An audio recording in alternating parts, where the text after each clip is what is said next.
Welcome back, nerds, to Off the Top TCG. My name is Andrew Kennett, and today I'm talking with a special guest, Brandon Jones. Some of you may recognize the name. If you've been playing for a while, you know him as one of the best West Coast players out of Utah over the past years. He took a little bit of a break, hasn't been as active recently, but a lot of you newer players may recognize him as Sacramento, as the Zoroark Vstar player who was in contention for top 8 until the last two rounds.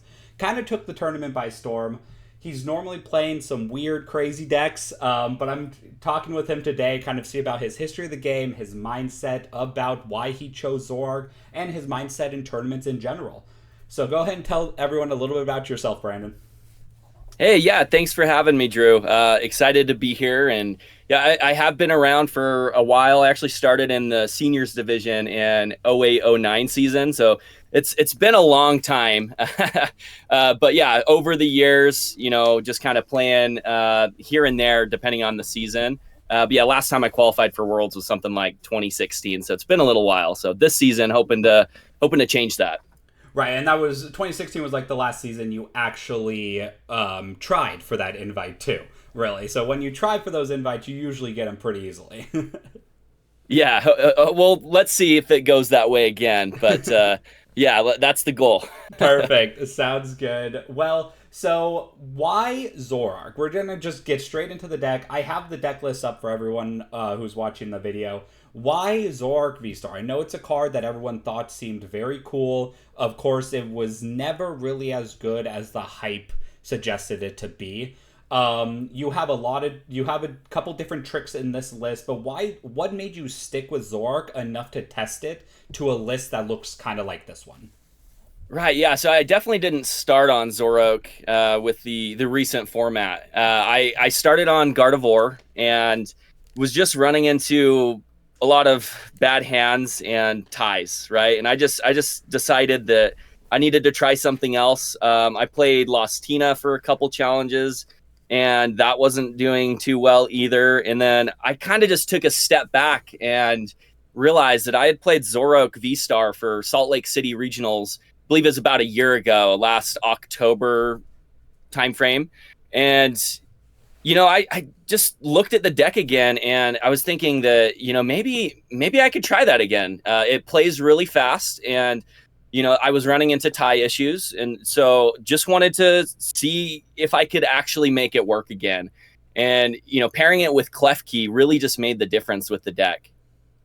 Yeah, absolutely. So then let's jump into that list and jump into kind of what you're talking about. Pairing it with the Klefki. You have the full 4 copies of Klefki in this deck. You clearly want to start it, and if you don't start it, you want to use Zoroark V to void return into it, I imagine. So obviously this card is in the deck for Lost Box. I mean, there may be some other applications to the card, but Lost Box is really the reasoning to play it. It shuts off basically that entire deck. How did it work out in practice? Of course, it's a great idea. Everyone wants to be like, yeah, I want to start Klefki. I want to be able to hit and run into my Klefki. How did it work out in practice? Obviously pretty well for you, but walk us through testing. Is it just an auto win to Lost Boxes because of that? Yeah, I actually didn't even start out the list with Klefki. I kind of picked up where my old regionals list last year was, where it was just like a Zoroark box with a bunch of techs. And, it was just, it just seemed a little bit like it was missing something, right? And so I tried adding the Klefki because Lost Box is just such a big part of the meta right now. 20-25% of the decks you're going to run into, might be a Lost Box matchup. And so playing the Klefki just really allows you to hide behind your Zoroark while you're just waiting to set up. These ability reliant decks like Lost Box, using their Comfies, their Greninja, things like that. It could literally just shut down their deck so much so that it almost feels like you're going first most of the time, or like you get an extra turn. And once I, started realizing like how that actually swung the matchups in Zoroark's favor, it felt like I was literally just like stealing turns, right? And you have to start Klefki sometimes, but even if you don't, it's like you could still bench one on one of your first turns, and then if they escape rope, you still have the Klefki, which is still going to slow them down. And so I realized very early on that Klefki was a very underrated and powerful card for the deck. Yeah, absolutely. And how many times, I'm just going to ask you this, how many times did you play against decks like Lugia or Charizard that Klefki shutting off Luminion was a big factor? Did it ever feel like that was something that bought you a turn against those style of decks?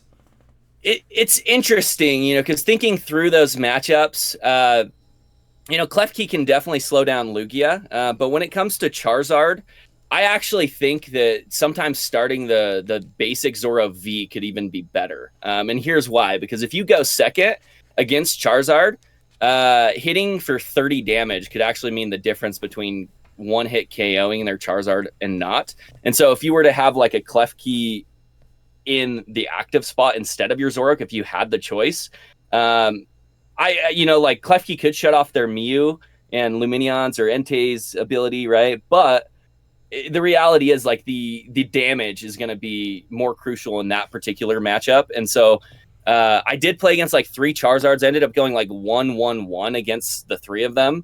And so it's still a close matchup. I've got some like justified gloves to help give me a chance against it. It feels like it's about 50-50 from my testing, but it is a close matchup. You have to play it perfectly with your psychic energies, make sure that you can one-hit KO that. And then against Lugia, it's funny. I always thought that the colorless Lugia matchup was favorable for Zoroark from like my testing in cups and challenges.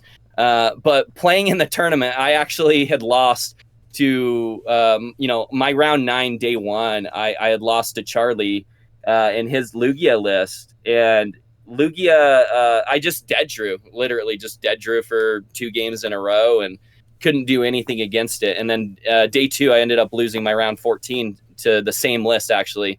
His buddy Aaron was playing the same exact list, and I was up a game. And then game 2, I actually was off 20 damage from killing his lone Lugia, and then just kind of fizzled out. And so sometimes, I would say the Klefkis don't really help those matchups as much, but they can definitely slow your opponent down enough to where you can like take the first prizes and the first knockouts. Gotcha. Yeah, no, absolutely. And Klefki, so basically for those lost box strategies, and it does really work well against those strategies. So you kind of touched a little bit on your other techs in this deck. So I wanted to jump into those. The Justified Gloves are obviously do extra 30 damage to dark type Pokemon. You're really in this format just using that for Charizard. You deem Charizard so high up on your tier list that Justified Gloves was warranted as a 2 of in the deck. And then I imagine Radiant Alakazam is also another card that helps with that matchup to help with the damage and the math. Go ahead and explain the thought process behind the Radiant Alakazam and like the math involved with the Justified Gloves, the Zoroark, and the Radiant Alakazam there. Right, and I was trying to, identify if Charizard was actually going to be a deck and whether or not I should respect it or not. You, Drew, you were coming off a 12th place finish in Peoria with Charizard, right? And yes. and it seemed like the deck was gaining popularity and people were playing it. And so I really did not want to have to tech against it. And so my buddy Jason actually ended up just throwing a ton of games at me with Charizard, and he was just beating me left and right. And so I decided that the deck was losing to Charizard. I had to play something to help with that matchup, right? And so the idea behind the techs that I played were just to help set up a one-hit KO on a 330 HP stage 2 Pokemon, being Charizard, okay? And so with Gapejaw Bog, the stadium, they can hurt themselves where they're putting damage into play. And if they're not careful and they do that, you have Radiant Alakazam to help set up those one-hit KOs with a Zoroark, okay? And so when you're hitting with Zoroark's ticking curse attack, it's going to do 50 times the amount of damage that you have on your Pokemon in play. And so with a double turbo energy, you're capping out at 280 damage. But if you play down a Justified Gloves to add that 30 damage, you're at 310 damage. And so all you would need is them to bench one Pokemon on the bench that takes Gapejaw Bog damage, and then just move it over with Radiant Alakazam to set up that one hit KO. And so if you can do that once and then also set up one other Zoroark with 2 basic psychic energies, that way you're not getting the minus damage from double turbo energy. I've been able to beat Charizard with that strategy. Better Charizard players are going to really play around that Gape Jaw bog damage. So I'll be honest, I think I did have kind of an edge going into the tournament where I flipped over cards and people had to pick them up and read them, right? They didn't know, they did not expect to play against Zoroark. I think one of my opponents day 2, he was like, what is this doing at the top tables, right? That was like his comment when we flipped over our cards. And so like just the element of surprise definitely gave me an edge. But, you know, if they're playing the matchup perfectly, it does seem pretty close, even with the techs. I did not want to have to play those cards because they're inconsistent cards. And I don't want those in my opening hand, like Justified Gloves. But, you know, when Charizard is such a hyped up deck in a big part of the metagame, I felt like it needed to be teched for with this deck. Yeah, absolutely. And I think it was the most popular deck in the room. So good on you for teching against it. I mean, it got you 1-1-1 instead of 0-3 against them if you didn't tech for it, based off what your testing told you. Probably would have just not made day 2 if you didn't tech for it. So there we go. The techs came in handy for you.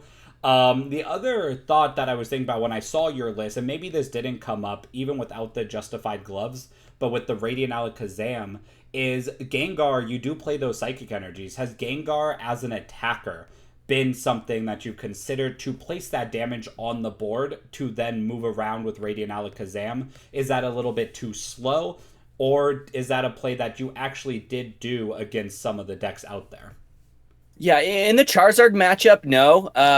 In the Charizard matchup, I would hit with the Zoroark V's free attack for 30 damage and then move to a bench Pokemon so that you can move the damage later on. Gengar, however, does help in a lot of matchups. It's really kind of funny.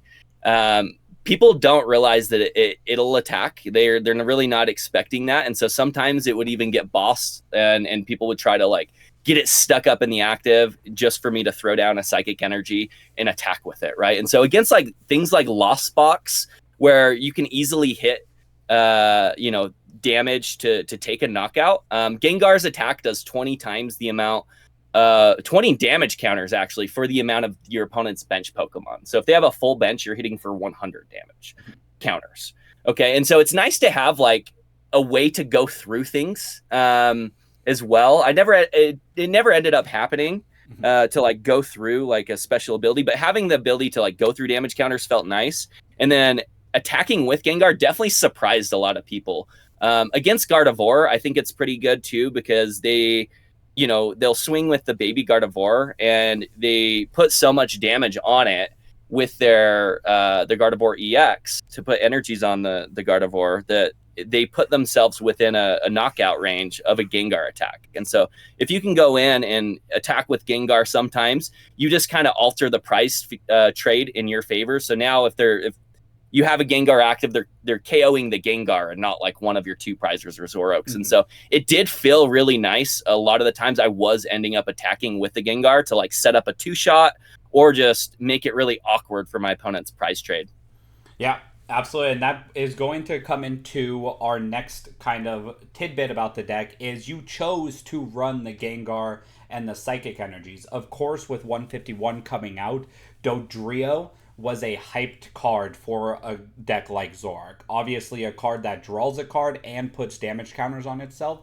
Of course, the perfect partner is Zoroark. You just brushed right over it. Maybe you tested a couple games with it and you were like, no, this is awful. Gengar is the better way. What are your opinions on the Dodrio? Obviously, you chose Gengar and Barrel, so you feel like that is the better engine. But what is your opinions on Dodrio as the engine in this deck? I think Dodrio has potential. It's a really interesting card. I definitely got excited about it when I first read the card. I was like, okay, that sounds like it'll be the obvious pair for Zoroark, right? Just on paper.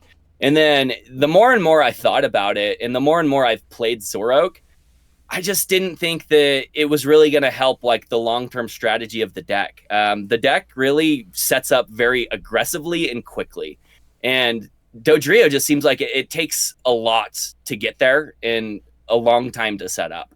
When I'm thinking through the matchup spread as well, I'm thinking that Dodria is probably not going to be the best against like Lost Box.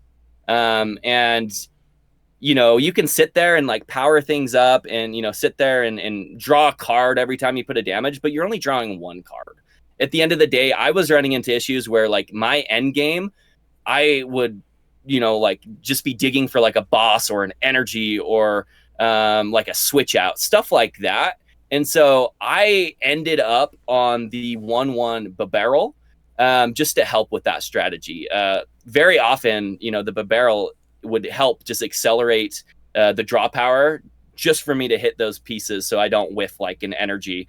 And so to me, like, I think the Dodria does have a lot of potential. Someone might be able to build a great list out of it. But for me, with this Klefki build, it just wasn't the way that I wanted to go with it. I was really focused on more speed and consistency, where Babarrel just felt like it was, or Dodria felt like it was more of a setup card and more of like a late game cleanup card, where I already felt like Zoroark was in a good position to like clean up the game. It didn't really need like another attacker. I have Gengar to attack and make things awkward. And so I'm not saying it's not good, but for me, it's not something that's going to be on my radar. I probably won't be testing that moving forward with the list.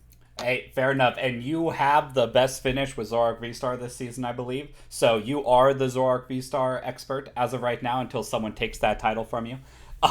So there we go. Gengar and Babarrel just kind of has felt better, faster, and more consistent than the Dodrio line. And consistency, when you look at this list, you really picked consistency for. You have a couple of those techs for the Zard matchup, but you are at 4/4 Zoroark. You are at 3 Gengar, which past lists we've seen 2 of them. You're at the full 3 Gengars. You're running 4 Research, 4 Ionos, 4 Ultra Balls, and 4 Capturing Aroma, which this one kind of surprised me personally as a card that you added to the list. Walk me through Capturing Aroma as your second Balls Pokemon search card. To be honest, that's one of my least favorite cards ever printed. I do not like Capturing Aroma, and I do not want to play it. But it's like the best option to play in this deck, and here's why. You treat it a lot like Lugia. When you're playing Lugia, you play Capturing Aroma as well, and if you flip heads, great, you're going to pull out your Archeops and your Lugia V-Stars, right? You flip tails, you're going to get your basics, right? And so this has a similar strategy where I can always pull out something that's going to help, right? So I can get my Gengars if I flip heads, even if it's awkward, go in and discard those with an Ultra Ball, find my basics. But sometimes Capturing Aroma can just be so devastating where I need to find like a Zoroark V, and I flipped heads. I can't pull one out. I have to pull out like a V-Star or a Gengar. And so that is one issue with the deck. Moving forward, I have tested a few other consistency cards, such as like adding Great Balls. I've been in and out with a Heavy Ball in the list. I've tested Nest Balls. I think moving forward, though, I think like 2 to 4 Great Ball would feel really nice in the list just to help with those early games and finding Zoroarks, especially if you flip awkwardly with the Aroma. Mm-hmm. But, Aroma does fit nicely with the deck. It's not my favorite card, to be honest. Sure. No, absolutely. And thinking about it like a Lugia deck is a good way to think about it. You want your Gengars in your discard pile, and you want to evolve your one Zoroark into a Zoroark V-Star. There you go. You're kind of set up at that point. So that's a good way and a good mindset to approach this deck for people who maybe haven't picked up this deck or want to try to have success with this deck. We kind of already touched a little bit about the Justified Gloves. The Choice Belt, what were the matchups? Obviously, you hit 280. So I think you hit 280 with the double turbo attached. So there's probably an obvious deck for that Choice Belt and why it's in there. And I'm expecting that is Mew EX or Mew V Max, the Fusion Mew deck. But is there any other utility with that Choice Belt? Yeah, 2 matchups come to mind when it comes to the Choice Belt inclusions here. So I decided to play those 2 Choice Belts. The first matchup is going to be for Lugia decks. If they opt to play a V-Guard Energy on their Lugia, it actually would prevent you from one-shotting their Lugia if you have your full damage with Ticking Curse, right? You'd be hitting for 280 with the DTE, which would go down to 250 damage with their V-Guard energy. And so playing the Choice Belt just negates that V-Guard, and you can one-hit KO the Lugia Vstar now. And so that's the matchup I like it for most. This list in Sacramento, I did opt to play the Spiritomb. It was a bad card all day long. It never really helped or did anything. If you know you're going to be playing against Mews and Lugias, it definitely can be helpful, more so in the Mew matchup. But I didn't end up playing against any Mews. It wasn't very helpful. And so the Choice Belts do help against the Mew matchup as well, so that you can hit that nice 310 damage off of a Ticking Curse, right? Because you max at 280, throw the belt on, hit for 310. Mew has 310, right? And so no one's playing Oricorio anymore, at least to my knowledge. It seems like they've been cutting that from the list. And so even if they did, you can still maybe get there if if they didn't have like a fusion energy, you could do the Radiant Alakazam if they have damage on the board. Yeah, the Choice Belts were basically for the Mew and the Lugia matchup. And so moving forward, I'm curious to see where Mew goes. I feel like it wasn't as popular as it could have been for this last event because everyone was playing Spiritomb. But maybe moving forward for like Toronto, people won't be playing Spiritomb as much. And so maybe Mew does get a little bit better. And so it's going to be interesting to see how that shapes up. But even if you don't play the Spiritomb, I think the belts do give you a nice chance against that Mew matchup. Okay, so keep the belt. If you were to change anything about the list, you said Spiritomb, not the best card. Don't think you would play it unless you're expecting Mew. You think you would add Great Balls in some places of those capturing Romas. What are some other changes you would make, or what would you cut that Spiritomb for? Yeah, the Spiritomb, I would end up dropping. It really just depends on like what kind of tournament you'd be going to. Is it a League Cup or a Regionals? Right? If it's just like a cup or a challenge and you're looking just to beat the locals there, if they play like Single Strike Lugia or, Mew, right? You might play Dunsparce so that you don't lose to Stonejourner in that Single Strike Lugia matchup. That could be nice. Or you might just play that Spiritomb for, these particular matchups like Mew. But, if I was going to another regionals like Toronto and playing this, I might just drop those tech cards and focus on more consistency. I think I would still max out the aromas before adding anything like Great Balls. And so I would max out the aromas still, just not even touch those. But in addition to the aromas and Great Balls, I'd probably drop something like Spiritomb, maybe consider dropping like a Gengar down to 2, add a couple Great Balls. Okay, there we go. Switching out some Pokemon for some Great Balls. That's kind of where we're at right now. Zard obviously didn't have a good tournament in Sacramento, and its highest placement was 10th in Peoria. We'll see Lille Regionals in Europe is happening right now, so we'll see where that tournament is and what ends up there. But if Charizard continues to not have good tournament results, would you consider cutting the techs for Charizard, or are those just going to stay in the deck? That's a tough question. The funny thing about these techs is just these techs don't allow you to beat Charizard. They just give you a solid chance to beat it, right? And so it feels bad when you're playing the 2 cards in your deck list to not even beat the matchup, right? And so depending on what happens this weekend, I want to see what happens here at Lille and see how relevant Charizard is, but I fully expect Charizard to remain a deck. And so moving forward, I think you would have to, if you're going to play Zoroark Vstar, you're going to want to have a chance against Charizard.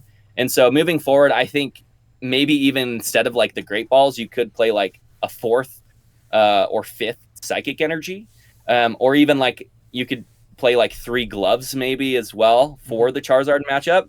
I've messed around with that a little bit, which does feel like it helps against Charizard. I don't want to respect it too much because, all of these techs are going to hurt you in every other matchup, right? It's like if I'm playing 3 gloves, it's only helping really against that Charizard matchup and nothing else. It's just a dead card, right? And so I would probably stick to just like the 2 gloves moving forward and just kind of respect Charizard in that aspect. Perfect. Well, sounds good. That's the list, everybody. We're gonna now jump into his tournament and how he ran during the event. So now I have the tournament that he had up here. The first round limit or Pokestats doesn't have what deck you played against. Do you remember what your round one opponent was playing? I do, yeah. I played against an Inteleon Urshifu deck. Okay, Inteleon Urshifu, which is actually a deck that I was curious about because it didn't look like you played it. How was that matchup? Because obviously Zoroark is weak to fighting, so you'd think it would just kind of be they're going in with Urshifu hitting you every turn. How was that matchup? You got the win, of course. Yeah, to me, it's definitely an unfavorable matchup for Zoroark because of the weakness and the capabilities that they have with Yoga Loop on things like Klefki. And luckily, they had a pretty slow start the first game. And they maybe could have played better with the Rapid Strike Tower of Water Stadium because they had forgot to play that before playing down like basics for Gapejaw. And because they had played down basics with Gapejaw, I was able to like set up one-hit KOs on Inteleon VMAXs for just to be able to one-shot those. And so I'm just wondering, maybe my opponent could have played that matchup a little bit better. But because they didn't, it just gave me the opportunity to one-hit KO the Inteleon VMAX and the Urshifu VMAX from that damage from Gapejaw. Gotcha. Yeah, and not everyone's going to play a perfect game every single round of the event. So being able to capitalize it and notice what you need to do to win is how you can beat some of these bad matchups, just like Brandon did with the Urshifu VMAX Inteleon Rapid Strike deck. Round 2, you played against Miraidon. Miraidon is a hugely popular deck. I assume you had a game plan going into it against Miraidon, just like you did with Charizard. I think there's probably a little bit easier of a game plan, I imagine. Right, and Miraidon, I'll say, is one of my favorite matchups. I'd say it's favorable for Zoroark most of the time, just because you trade better, and then it's harder for them to one-hit KO you. And so they actually have to two-shot you once you're a V-Star. And so Klefki can end up just shutting their entire deck down for a few turns, and then while that's happening, they can't tandem unit. They can't draw an extra card off the Raiku's ability. They can't really do a whole lot. And like just explode like they're used to. And so while they're just sitting there behind, you're sitting there behind Klefki, once you're ready, you're going to start the prize trade. And when you do, they just can't one hit you.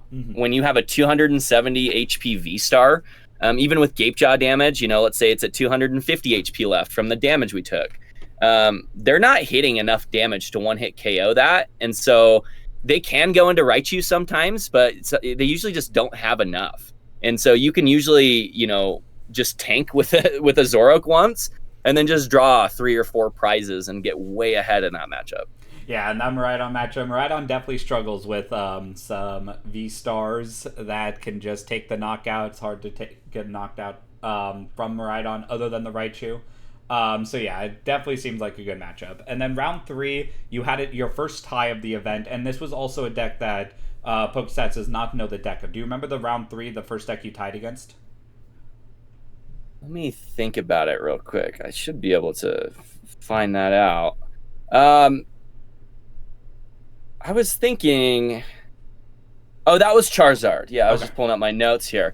So, yeah, I played against a Charizard and ended up... We had a really good game 1, but it took like 33 minutes, something like that. Right. And I ended up on top that game.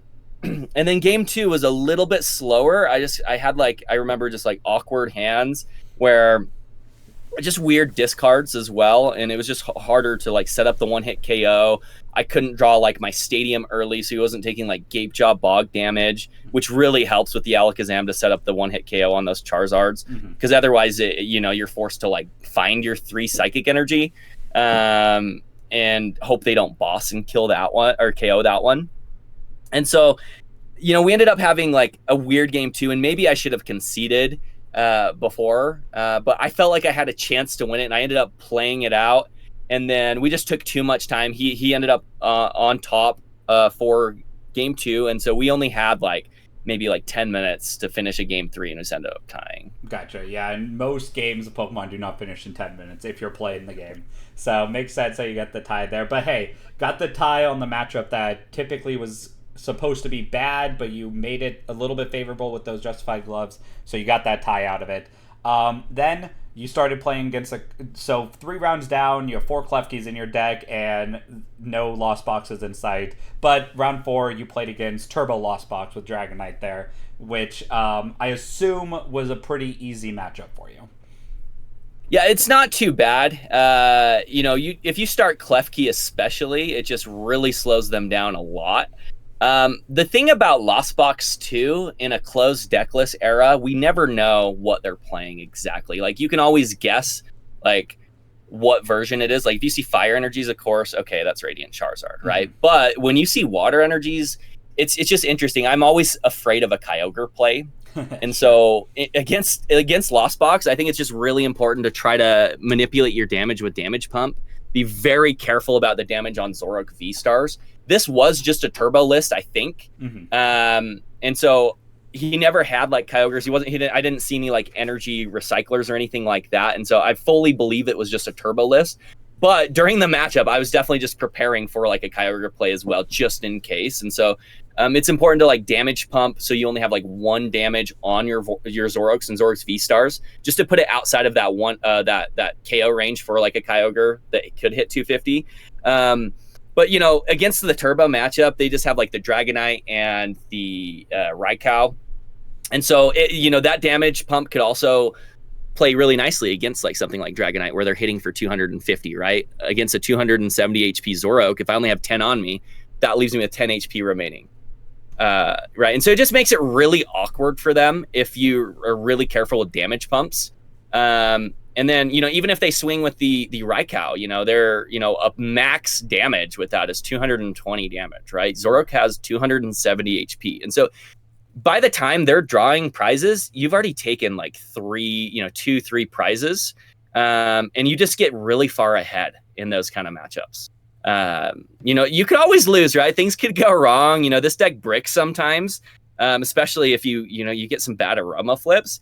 But yeah, that matchup felt pretty nice. Yep, absolutely. And then, like you said, you never know exactly what type of Lost Box deck it is. The next round you played against Lost Tina, which probably is a little bit more challenging because they do have the ability to one-shot you. And Klefki doesn't just shut them off like it does in like the turbo builds. You tied this one. Is this a Lost Box you still want to play against, or do you want to avoid Tina's?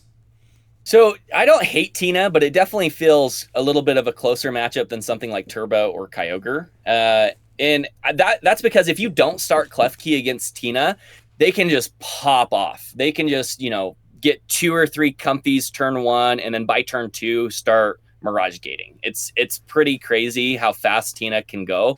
And so Klefki becomes really crucial in this matchup. If you can get one out, even if they were to like, I believe Tina's play less escape route, but they still play it. But if you can still play down a Klefki just to make it awkward so that they get 1 less card in the loss zone, that could be the difference between them like taking the first prizes versus you. And so I remember just like having trouble getting Klefkis against this person.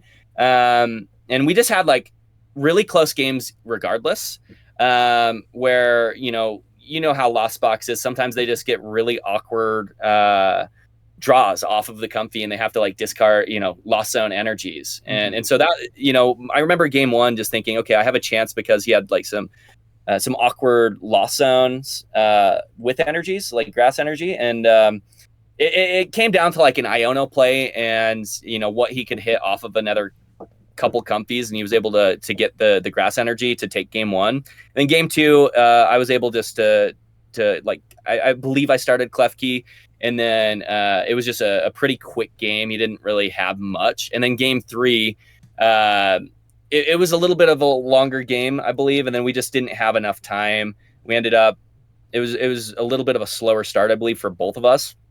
And so it was a little bit of a longer game, and we just ended up tying. That matchup, though, I would like to see Tina more than like something like even Charizard, just because I feel like the Klefki gives you the edge against these matchups, where Charizard still just feels like it's really close, even with the techs I'm playing. And so that's still something I'm gonna have to think about moving forward. Yep, absolutely. And then next round you played against another Tina deck, but this one was Arc Tina, which is probably a very good matchup, I imagine, for you. You do not really struggle against Path to the Peak. Some Zoroark decks ran Path to the Peak. So you probably do not struggle with Path, and both of those guys at 280 HP, you have the techs for if they have the V-Guard attached. Is this matchup as straightforward as it seems, or is there some play to it? Yeah, this one, they had never seen my deck as well, so I just kind of had that element of surprise. I remember they made the comment, wow, like my strategy has just been the same every single round. I've been played against the same deck like 3 rounds so far, but your deck is just unique. I'm not sure what to do against it. And so I definitely had that just like element of surprise where, my opponents probably aren't playing perfectly because they've never seen this archetype, or if they have, they don't, they haven't seen it in a while and they don't really know what's been updated in it. And so I think that really helps. But this matchup in particular, I really do like. I just feel like you trade really well against stuff like Arceus. Mm-hmm. And so, they have to sit behind an Arceus while they're powering up their Girautinas. And, you can just try to, set up your ticking curse play to hit 280 for a clean knockout on both Arceus Vstar and Giratina Vstar. And so you trade really well into this matchup. Yeah, bring on the Arceuses for Zoroark Vstar. It's going to be a good day if you play against multiples of those. And then round 7 and 8, you actually hit 2 more Zards. And these were 2 wins. So you got 2 wins back-to-back against Zards. I'm assuming they were just the normal Pidgeot Zards. We've kind of already touched on that matchup a little bit. So let's jump over to round 9, where you actually had your first loss of the event. You already are locked into day 2 at a 602 record right now.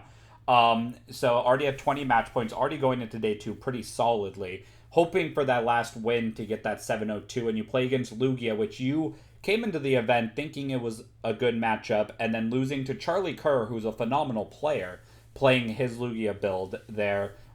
Let's talk a little bit more. We talked a little bit about the Lugia matchup already, but let's talk a little bit about how that matchup went. Yeah, I mean, I was feeling really good going into that round. I was like, okay, well, I've got a matchup that I like, right? And I can set myself up for really good positioning going into day 2 if I'm able to win this. But my deck just fizzled out, and I remember just starting like Klefki and just passing and just couldn't do anything. And I ended up like drawing like other Klefkis and just like bench so I didn't like get knocked out of the game and could still top deck. And at that point I was just way too far behind game 1 and just couldn't do anything. And then game 2 went the same way. I did not draw well at all. And it felt really bad, like knowing that I like this matchup. But Charlie was a really good player. He played that deck very well. I believe he ended up in the top 8 at least, and he had a really great finish. So it wasn't too bad, like losing to a player who definitely made that top 8. Because going into day 2, it was nice to have like some good resistance. Yeah, absolutely. And kind of like what we talked about with the Urshifu and Teleon deck, where you were able to capitalize on any little mistakes. Charlie was able to capitalize not necessarily on mistakes, but the fact that your deck kind of was just slow for those couple games. Able to capitalize on him, not making mistakes himself to allow you to get back into the game. It was at your expense, but speaks to matchups. And even though it is a bad matchup for a deck, doesn't mean it's just a loss for the deck, which is something really important as a rogue deck player you need to kind of know. Then day 2 starts, and gosh, I wish they had streams round 1 of day 2, because are you kidding me? You hit the other rogue deck in the Lost Dialga deck. Yeah, and that was a really cool list too. My opponent, very cool opponent, very nice opponent. They had flipped over Comfies, right? And I had, going into day 2, I'd done some research. I knew what my opponent was playing. I heard it was the Dialga deck, right? And so to me, I'm thinking, okay, I want to start Klefki, right? And so both games I played against them, I did start Klefki, and so I was able to slow them down enough to really make it awkward. We had a very good game 1. It was extremely close. They did have to lost zone early on. They made a decision to get rid of a Sableye. And late game, I was able to like, they had exhausted all of their boss's orders. And late game, I was able to just like retreat and make it awkward for them to not take one hit KO or like prizes, because the dialogue only hits for, I believe it's like 220 damage. Yeah. And so it's not like one hitting a Zoroark Vstar. And so I was able to like make it really awkward where they would have to like clean up with a Sableye. And I wasn't sure on the list count and what they played, but luckily he only played the one Sableye and the one Psychic Energy, I believe. And so I wasn't sure what was going to happen that game one, if he had like a Sableye or not. But luckily he didn't. And I was able to get the win just by having a, good retreats and just keeping that damage on my bench. And then game two, he just did not set up very well. I was able to get the win pretty quick on that one. Yep, perfect. Fun matchup. Wish we could have seen game one. It sounded like it was a back and forth, a lot of good play, two fun decks. Then round 11, unfortunately, hit your first loss on the Zard. You ended up going 2-1-1 actually against Zard. So actually better than you thought you did. You thought you were 1-1-1. But 2-1-1 against the Zards. Took that loss. It's a 50-50 yourself. You already had 2 wins and a tie against one. Unfortunately, got the loss in day 2. But then jumping into another very popular deck, you played against Baxcalibur's Shen Pao, which this matchup seems a little close, in my opinion. Seems like it could be a little back and forth. You're obviously just a prize trade. You got the win in round 12. How does this matchup go? Yeah, just taking a step back to that Zard matchup, that last one, I actually didn't know that was Zard going into it because Limitless had it as a Lost Box variant. And so I was thinking, okay, great, I hit Lost Box, right? But then they flip it over, and it was the Lost Zard deck. I actually think that's the harder Lost Charizard deck to play against. We had a really good game one, and he barely came on top. It was very close. But yeah, he just got too far ahead on the next game too. And so, yeah, it seemed like Lost Zard is something I'm going to have to test a little bit more. I want to see how that goes, but luckily that's not the most popular build of Charizard. And then answering your latter question on the Qin Pao matchup. Yeah, that's an interesting one. So Klefki can help just slow them down a little bit so that they don't get massive size hands and just draw too much with Greninja. Qin Pao is interesting because they brick sometimes too. And I remember my opponent just getting very awkward hands where I was hitting what I needed to do just to hit my prizes. I remember bossing his Baxcalibur pieces and just making it awkward for him to even set that up. And was able to get the 2-0 win in this matchup on that round. Yep. So Baxcalibur bricks. It's how Zard EX plans on beating it. It's kind of how a lot of decks just think this deck's going to break a lot of the games it plays. So taking advantage of that makes sense. Then you got another win in day 2 against Gardevoir, the only Gardevoir you played against in the event, which is probably, I mean, in my opinion and my testing of Zoroark Vstar, only playing against Gardevoir once in the event was probably a good thing. Because in my experience, it's not the best matchup. You don't want to see Ralts being flipped over by your opponent. But you got the win from it. So do you want to play against Gardevoirs? It's not my favorite matchup, but it's a matchup that feels pretty close. If they just pop off and get everything they need, I'm pretty sure it's favored for them. But my opponent did have some awkward draws. Klefki made it so they couldn't Mew or Lumineon. And the thing that really happens in this matchup that you really need to do is you can make it very awkward for them by bossing up a Gardevoir EX and swinging for your max damage. You hit it for 280. If that has no energies on it, they cannot Psychic Embrace energies to their Gardevoir EX now. And so you might be able to set up a play with Alakazam to manipulate the damage where you can just take 2 prizes on your turn and then take another prize or 2 depending on what you're killing or KOing for that next turn. And so if you can do like little plays like that, I think those really strategic plays are really what end up helping you in this matchup most of all. If Guardy just hits everything they need, they're going to trade way better than you do because they're they're hitting one prize. They're trading their one prize for your two prizer. And so that's where even cheeky little plays like going in with the Gengar could make a huge difference, and attacking their baby Gardevoir with the Gengar and taking a KO like that. Or you could even, if the baby Gardevoir has enough damage counters on it, you could even swing with the 30 damage from the basic Hisuian Zoroark V with its free attack, take the KO on that, and then swing into something like a Gengar to promote active, so that you force them to have boss. So if you're able to, make little plays like that, those are your best chances against that matchup. But you're right, Drew. I didn't want to see Gardevoir. I was really nervous for that matchup going into it. We went to game 3. Game 1, I was just able to get too far ahead. It's pretty close still. And then game 2, he hit everything, and I could not keep up. And then game 3, it was similar to game 1, where I was one step ahead. I got my boss's orders when I needed to, made it really awkward for him with his guardies. And then, I was just able to come out on top. We actually ended up going to time, and going to turn 3 on time, was able to win. It was a really close matchup and close game with that opponent. GG's to my opponent there. Yep, yeah, and Gardevoir going to time, nothing new there. That's for sure. So right now, round 13's done. You are still in contention for top 8 at this point. So you're probably feeling pretty good.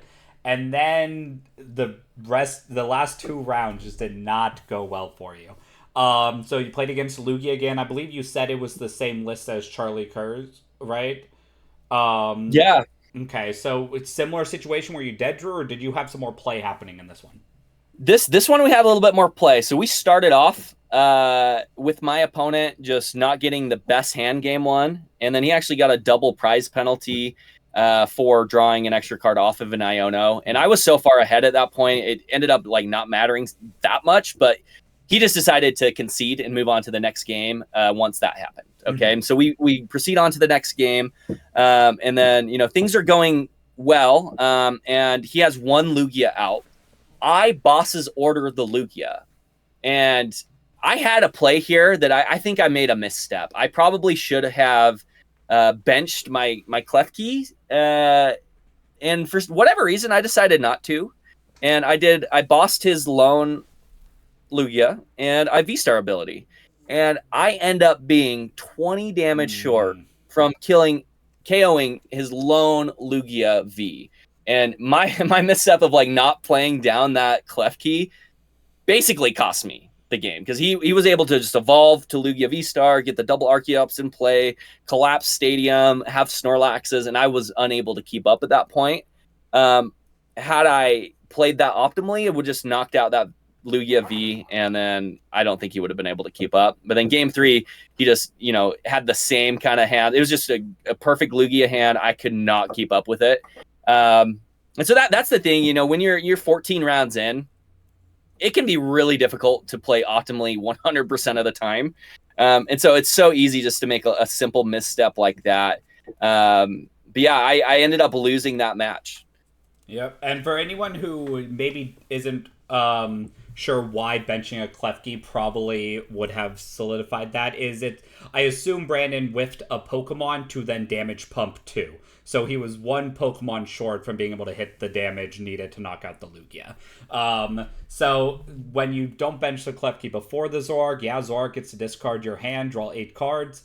It's excellent for drawing, but if you whiff the Pokemon to put damage on, you're not going to get the knockout. So a slight misstep by Brandon there. Full tournament, been playing the deck a lot. It's fair to make a misplay. Just as unfortunate that it ended his top 8 career in that one.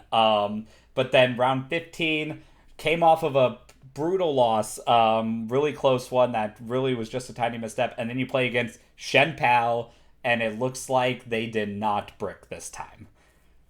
Well, the funny thing is, they did brick at some point, but I also did. So Game 1, I bricked and they didn't, and they just steamrolled me.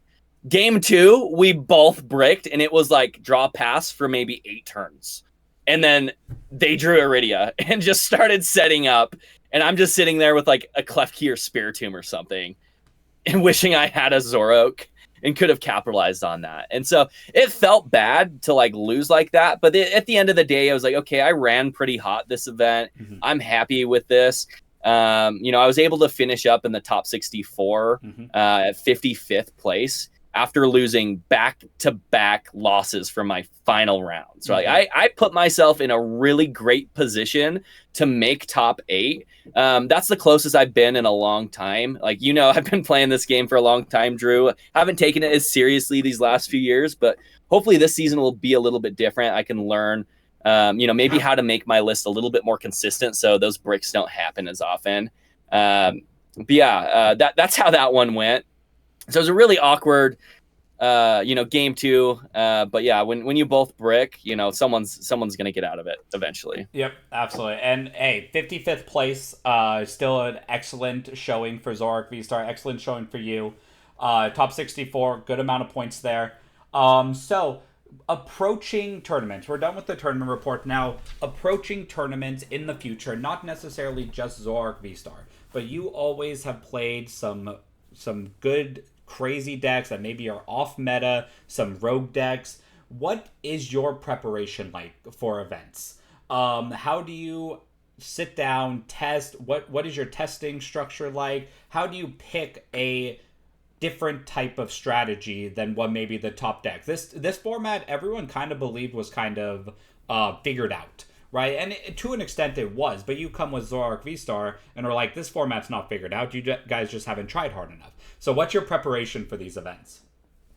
Well, I'll look at the top decks in the metagame and decide which decks fit my style of play.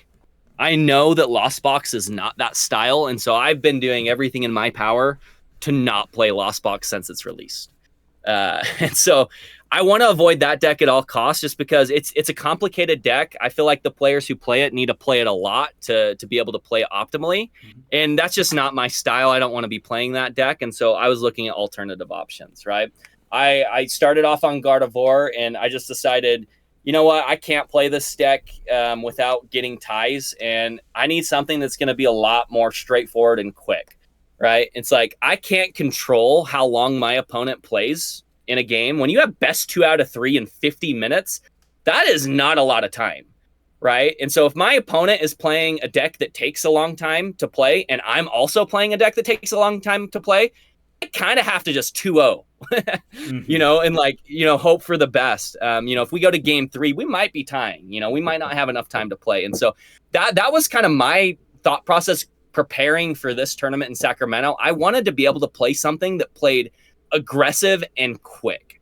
And so that's the idea of Zoroark Vstar. It's like less than a $30 deck for all 60 of the cards. And so the barrier to entry to pick up a deck like this is very low. And it's a deck that you can really strategize to not tie, right? I did end up having 2 ties, but at the end of the day, you get to decide when you concede or not, if you're going to play out a game or not. If you think you have a chance to win a game, it's worth playing, I'd say. Right. Mm-hmm. But this is just a deck that it felt like I could scoop early on if I was too far behind, or I got very quick and easy wins to put myself in a position where I'm either going to tie or win. And so to me, the deck is very unique. It's not going to be for everyone. But moving forward, I fully expect myself to play this for other regionals, and I'm hoping to see other people have success with it as well. I'm definitely open to feedback on the list. It is not perfect. It really just depends. It's very matchup dependent as well. You want to hit your matchups that work well.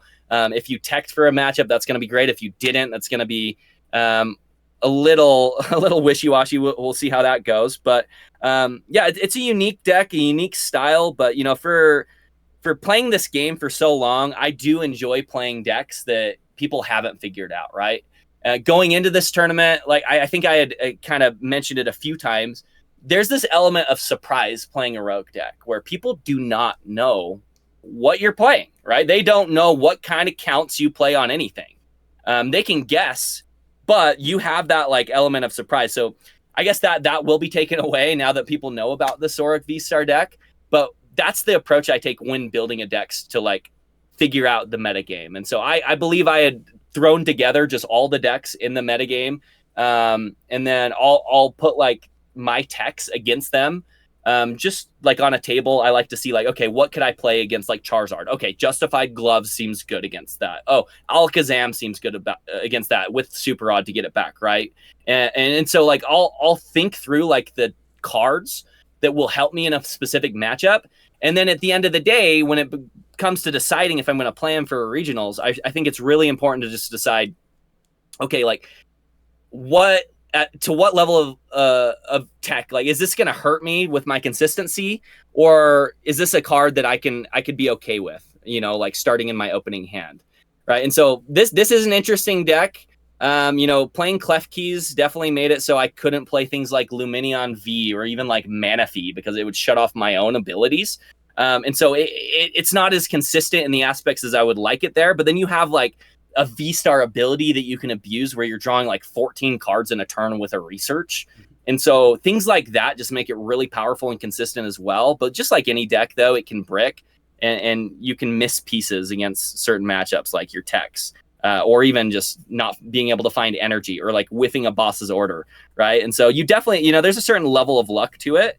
But, I took this approach in this level of building based on other years and different deck lists I've built. I was actually looking at my 2016 Worlds deck list when building this. I had played a Yamega Vespiquen deck.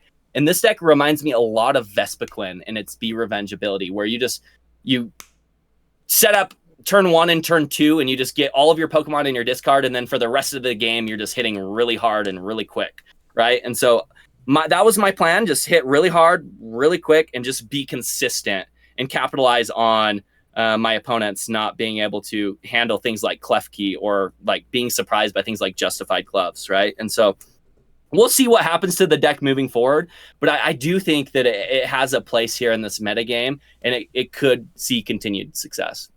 Yeah, absolutely. So if you are a rogue deck builder out there, you like playing, you're not a fan of the meta decks currently, you want to try something new, first off, find your playstyle. If you have a certain playstyle, if there's a certain strategy that you like playing more so than others, maybe you like hitting fast and hard, maybe you like setting up and then having a really unbreakable board state, maybe you like Lost Box, maybe you like the Lost Zone engine and you want to experiment with some sort of Lost Zone engine that can be a rogue deck. Figure out what you want to do, because when you want to play that style of deck, that's really going to make you want to experiment more, and you're going to be more willing to fail in some of your techs or some of your lists because you're approaching something that you're going to succeed with.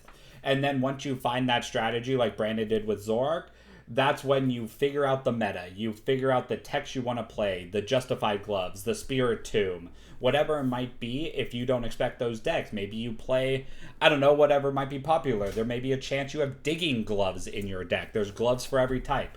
There's probably not, but that's the example you can use. So just figuring out the techs at that point after you have tested the deck and make sure that the foundation of the deck does work. That's when you get to experiment more with techs moving forward. So moving away from current format, we have a brand new set. Pre-releases are this weekend, Paradox Rift. I am extremely excited about this set. Jeremy and I just did a video that we're posting about the set list, and you can hear it in my voice when we're going over a lot of the cards. This set is so cool. I think it's going to change a lot about the meta. I'm really excited with where Pokemon's going with the game right now.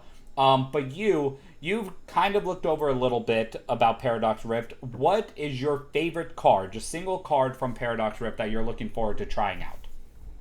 Yeah, I would have to say it's going to be the Iron Valiant EX, I believe is what it's called. The one that looks like Gallade, okay? Yeah, Iron Valiant, yep. But I think it'll pair really nicely with Zoroark Vstar. Everyone's going to be on Iron Hands, and it's within one-shot range of, Zoroark Vstar, where they're not going to be able to capitalize on it as much as something like Lost Box or something that's weak to Lightning. And so I think that, having this Iron Valiant EX is going to allow you to basically get more damage for Zoroark and set up those one-hit KOs on things that are awkward, like, Charizard with 330 HP, or maybe like Garchomp EX with 330 HP, things like that. I really think that the extra damage output from something like that, being able to, when you switch to the active, put 2 damage counters on one of your opponent's Pokemon, I believe is what it does. That would be the card that I'm most excited to try out. And I'm definitely going to be playing Zoroark moving forward. I'm going to try to make this work. Yeah, absolutely. And Iron Valiant definitely a good addition to the deck. Being able to set up those knockouts, you probably don't even need Radiant Alakazam at that point. So you get the Iron Valiant. It seems like a really cool thing to experiment in with this. Oh, and yeah, if you Void Return into it, it's still during your turn, I believe. So you can Void Return into Iron Valiant, and then you would get to also place the damage. I'm pretty sure that's how the ruling would be. So that's a cool little thing you can do as well. So you can Void Return for now 50 on the board. So I think that's a cool card. I'm excited to test that in a lot of different strategies. I think a lot of people are very excited for it. Future regional plans. You've taken breaks. You kind of haven't really consistently went for an invite since 2016. You went to Sacramento, had a really good finish, top 64 there. What are your future regionals plans? We have Toronto, San Antonio, and Portland coming up for us here. Yeah, I'm definitely planning on Toronto and San Antonio. I already have the logistics planned out for those two, and then should be able to make Portland work as well. But yeah, I'm planning on playing a lot more this season. I would love to go back to Hawaii. Back in 2010, that was my best Worlds finish ever. I was in the seniors division. I ended up in the top 16 there, and so I would love to go back for some redemption there. And then also it's Hawaii, right? Like I want to go to Worlds this year. It'd be nice to qualify. And show the world that I'm still playing this game. It's been a while since I've had like a big tournament finish, but I still have some of those under my belt, and I'd like to add a few more to my resume.